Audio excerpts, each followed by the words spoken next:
Welcome to the No Limits Podcast, where limits do not exist, where you can create cash flow, equity, and real freedom with the power of real estate. 3, 4. Now, we will begin. Welcome to the dojo.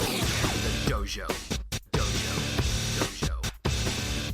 This is Todd Toback, and in today's show, I'm going to teach you how to get the absolute top dollar for your real estate deals by partnering with a real estate agent. But before we dive into today's topic, I'm going to ask you to share this episode with 3 or 4 of your colleagues or your partners or your friends or your real estate club, people who are in your circle, because selling a property with a real estate agent is one of the best things that you could do to leverage your time, your energy, and your resources and increase your bottom line. In the last episode, I talked about being a good steward of your business, right? And that bottom line, you are the CEO. You need to look at your business every single month like a machine, and your job is to maintain that machine. You've got to oil it. You got to make sure it's working properly. You got to make sure it's got the fuel to grow. And so these little tweaks are going to help you increase your bottom line and get you to a life of freedom. Okay, so these are the little hacks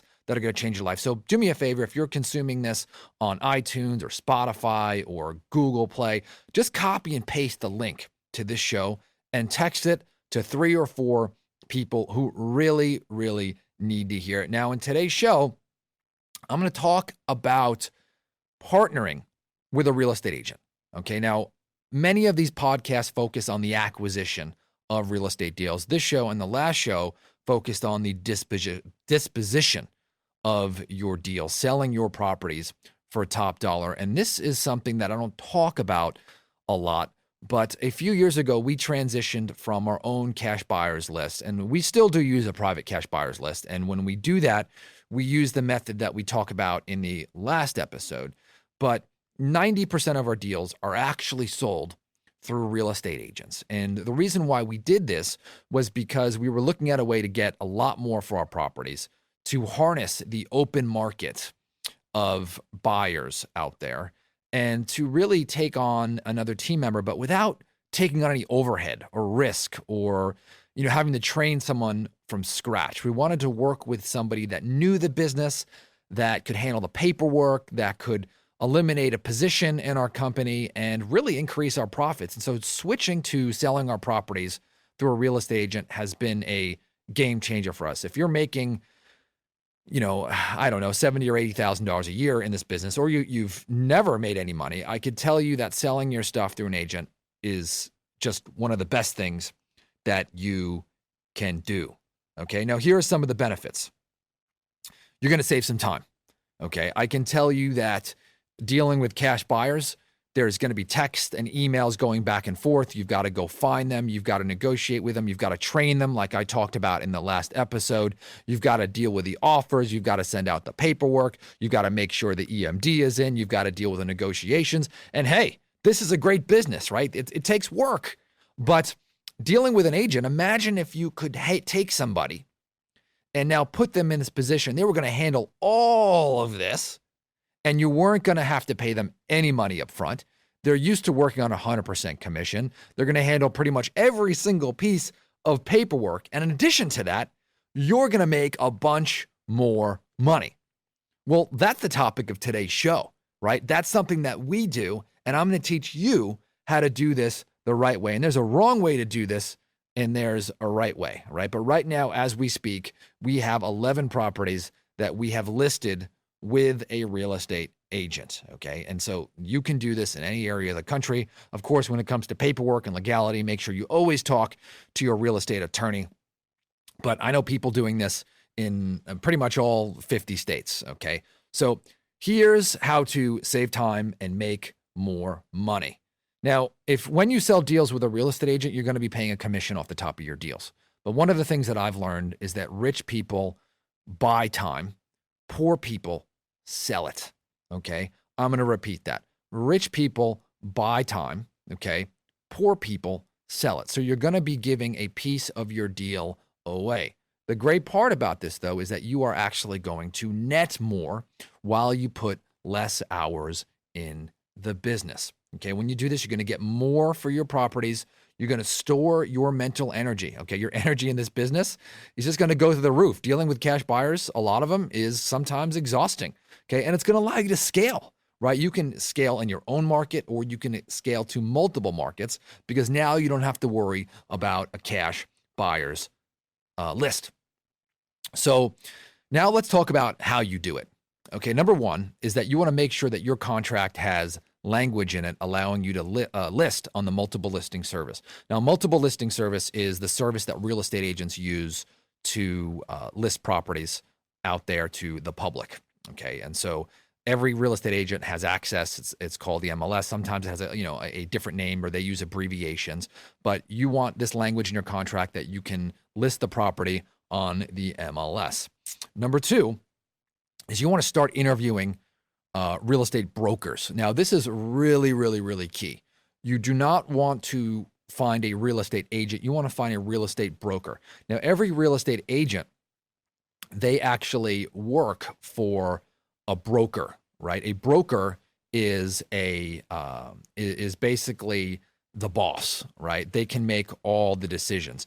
Now, not every broker can do the activities of a real estate agent, right? But not every agent can do the activities of a broker. Really, really, really important there. Okay. Now, why you will have some agents argue that they can do the job. Do not ignore my advice. You only want to deal with a broker. Now, there's a specific kind of broker that you want to deal with. You want to deal with the independent broker, right? Usually they have really no agents underneath them. Maybe it's one or two, or a family member, right? A sister or a brother underneath their license, but they're not out there trying to build a big real estate team. And a lot of times they may be an investor themselves, or they understand the flipping game, or maybe they're really savvy and they like to double end deals, meaning they like to represent buyers and sellers in the same transaction, but they understand the negotiation game. But the most important here is that they don't have a boss. Right? I could tell you that if you go down the route with a real estate agent, they're going to say yes, and then all of a sudden their boss is not going to understand it. And because they're going to have to split that deal with a broker, it's just not worth their time. So when you deal with a broker, they can keep 100% of the money. Now, ignore this advice at your own peril. Okay. Also, a broker, you're looking for a small independent brokerage. So you're not looking for someone who works for Keller Williams or a Remax or a Pacific Sotheby's. You are looking for someone, again, who's a no-name brokerage, like Joe Smith's brokerage. Number three is that you want to make sure that they get it, right? They're going to follow your directions. You're going to lay out some expectations that I'm going to share with you here, but it's your way or the highway, right? You do not want them to try to sell the property the traditional way.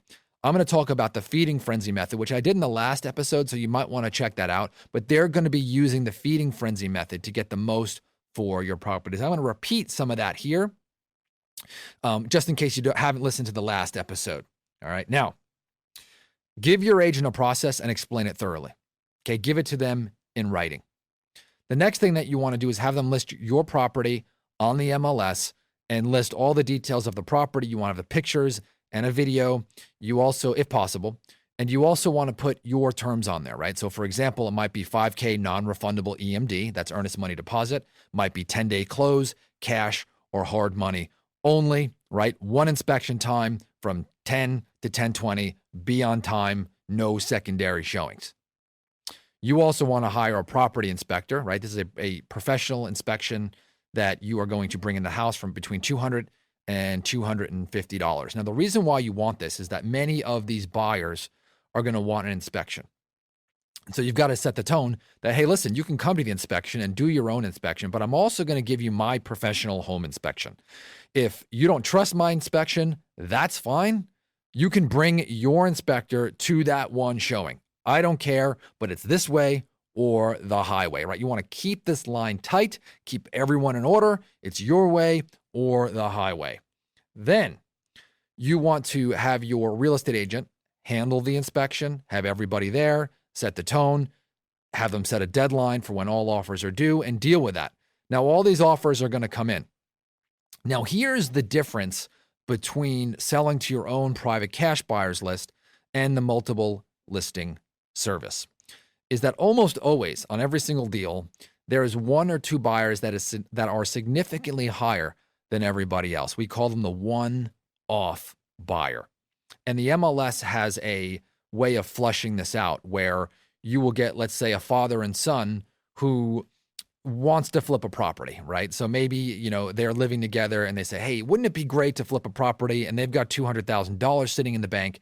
They buy the house, they live in it, they buy the supplies from Home Depot or Lowe's, and they start fixing up this sucker themselves with their bare hands, and they really have no labor cost, right? And they turn around and flip this thing and make $18,000, and they're happy as a clam. That person is going to buy that property for way more than your traditional cash buyer. And so on every deal, you're going to find one or two of those. You're going to net between $15,000 and $20,000 more on a deal like this, right, than selling to a normal cash buyer's list. And this is very, very important because especially in the market we're in, you can maximize your profit. Now, one of the things I'm going to share with you is how to compensate your real estate agent. You can have an agent list your properties between 1 and 1.5% commission paid to them, between 1.5%. Now, a lot of agents will push back on that, but a lot won't. So ignore the ones who say, I would never work for, 1 to 1.5%. There's no way I'm doing that. Ignore the noise. If you're scared of conflict, if you're scared of getting yelled at or what people are going to think about you, you need to toughen up, right? That's how you make money, right? You have to do things that other people won't do. You have to be the outlier. You've got to be the renegade if you want to be the top dog, all right? You've got to be a renegade. Most people, by the way, they don't have the guts to do this. If you do it, you're going to make a lot more money, all right? So once the offers start coming in, you want to set a deadline. Then you want to counter everybody's offer. So even though your agent may have put the terms in there, you're going to get all kinds of offers, right? So you need to counter. What that means is that you make a counter offer. So take your property inspection, send everybody that and say, okay, listen, give me your highest and best. You're going to use my title company. This is the non-refundable EMD. Here's the deadline, cash or hard money only, and no contingencies. That means that you can't back out of the contract for any reason whatsoever. All right. Or else you're going to lose your earnest money deposit. So now, you're going to counter everybody. You're going to lose 75% of the buyers who didn't read the directions in the listing. And now you're going to have 3 or 4 buyers who now are in the running. Here's the beauty now. Your real estate agent is negotiating on your behalf, right? They're handling all the phone calls, all the paperwork back and forth, the yelling and the screaming, all of this. And now, right, this is totally off your plate. And now your real estate agent's going to bring you that one offer, that one-off offer that is 15 to 20 grand higher than anything else that's going to net more in your pocket. And now you could sign it. Now you open escrow or title. Okay. They're going to put their non-refundable EMD in, and now you're going to close. And guess what? Now you made an extra 50 grand that you didn't have 2 days before. This business is beautiful, right? It's a bunch of tweaks. I could tell you there's some aha moments. This was an aha moment for me. But if you start to acquire better, if you start to dispo better, you're going to see your income go through the roof. Now, let's talk about the inspection for a moment, because sometimes you're going to list a property and it's going to be a dud, right? Where you're actually going to get no buyers for it. You thought you had a deal. You had the inspector go out there. You had the buyers go out there, and nothing's happening. All right. So here's what I would do. I would then lower the price of the property on the multiple listing service to a price that will generate real offers. And so we go to our real estate agent and say, listen, we need to lower this thing at a price that's going to generate multiple offers in 48 hours. What's the price? So we take his advice or her advice, and then they list it. And then we get the offers. We get something in hand. So we know where we are. We have now confidence that we can close on the property. We then go back to the seller. And by the way, we do not like to negotiate a price reduction unless we find something in that inspection that the seller previously didn't tell us about, or the condition was way worse than what the seller had alluded to us. So we go back to the seller. Then you send them the inspection, send them an email, and then send them a text and say, hey, I just sent you something by email.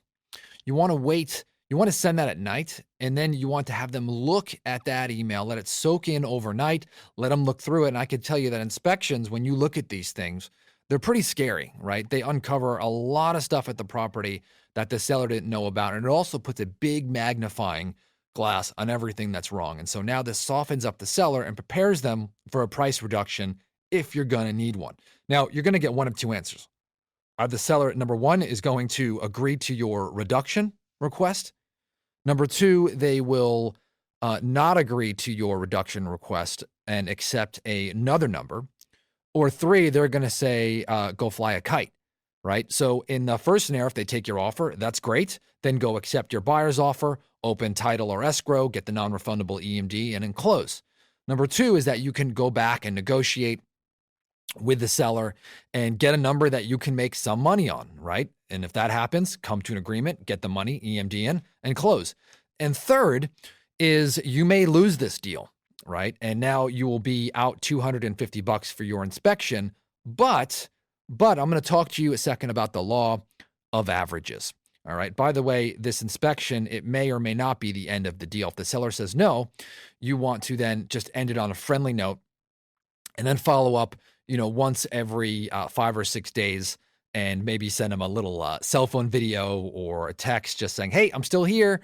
If you change your mind, give me a call. We're ready to close, and just keep following up until that property sells to either another buyer or you buy it. And so you make sure you keep that fish on the line. All right. So pretend for a second you have a little anxiety or you're a little worried about spending $250 and not getting the deal.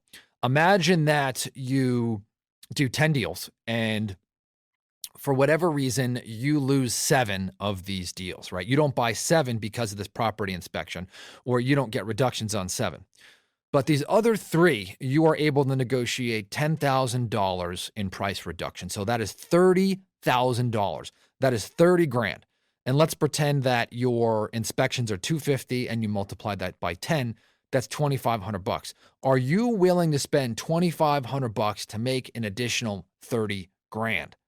I don't know about you, but I'll do that day every day of the week, right? If I put $10 in an ATM machine, if I put $200 or $2,500 in an ATM machine and 30 grand is going to pop out, okay, I will do that deal every day, all day. So I highly suggest you use the inspection method. All right. Now, one of the things that's going to be really important when you list a property on the multiple listing service is anchoring the seller. I talk a lot about communication and setting expectations with a seller. And when a seller signs a contract, they are at the peak of excitement, right? This is when they're the happiest with you. And this is when they are just done with the property and they are ready to go. So you want to set an expectation with the seller and say, listen, we're going to have an inspection set for 8 days from now. It's going to be at this time. And why don't we put that on our calendar and I'll be right on time. And it's going to be pandemonium and chaos, meaning that I'm going to want to make this as easy as possible for you. And so I'm going to get everybody here at one time. I'm going to need to get in once, maybe 2 or 3 times. I don't think so, but I just want to set that out there just because I don't want to set poor expectations, but I'm going to try to get everything done at once. They're going to have a lot of people here. It's going to be about a 30 to 60 minute window, and I'll be here or one of my teammates will be here, and I'm going to be marketing the property. So just heads up. And when you anchor the seller that way, they're expecting that. I've talked about this in other episodes, but if I tell my wife that I'm going to be home at 7 p.m. and I'm going to be working late in the office for whatever reason, and I show up at 7 p.m. right on time, my wife is super excited. If I tell my wife that I'm coming home early from work and I tell her I'm going to be home at 3 and I show up at 3:45, she's on fire, angry. Why? Because I set bad expectations, right? I broke a promise. I told a mistruth. She was expecting me to be there. So you've got to anchor the seller. And I can tell you that if you anchor the seller properly about the property being marketed and that it's going to be pandemonium and there's going to be a lot of people there, you're going to keep 100% of your deals. When we've anchored our sellers, we've never lost a deal. So that's going to be really, really, really important. Okay. Now, I'm going to wrap up this show here. In the next episode, I'm going to talk about working with your title and escrow company to hold your deals together and maximize profit. But if you haven't shared the show, please copy and paste the text link or the show link, right? And text it 3 or 4 people. Leave a review in iTunes. If you want to know more about locking up deals on the front end, okay, and getting huge discounts and big spreads, go to NoLimitsSalesSystem.com, and I'll talk to you on the next episode.